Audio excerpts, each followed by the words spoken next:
aujourd'hui, plus de 70% des Belges se connectent à Internet pour se fournir en divers types d'informations. Donc il s'agit à la fois de travailler sur l'architecture, l'ergonomie et la ligne éditoriale du site web. La médecine devient humaine, ou humaniser la médecine.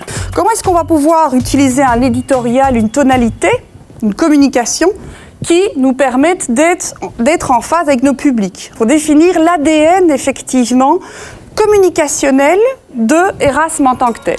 Ne pas avoir de page blanche, avoir des outils et sentir aussi qu'on a des bonnes pratiques autour de nous, échanger, pourquoi pas un comité éditorial. L'ergonomie n'est pas l'affaire des gourous, des magiciens ou des spécialistes. L'ergonomie, finalement, c'est une approche assez rationnelle. Il y a une série de règles, de bon sens, qui découlent de l'observation du comportement des utilisateurs.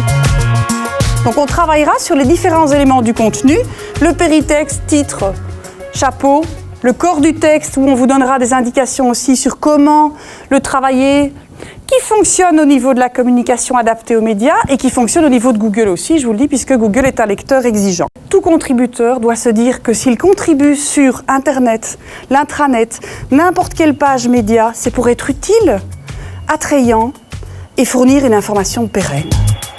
Dans les coordonnées qu'on enregistre chez les patients actuellement, on n'enregistre pas leur email. Tout ça doit être développé de manière très énergique parce que sinon on va rater un train qui est gigantesque. La matière est énorme à traiter et donc effectivement l'objectif est d'aller au plus vite mais en se donnant le temps de la formation, des objectifs à atteindre, des messages clés à dégager sur le média lui-même.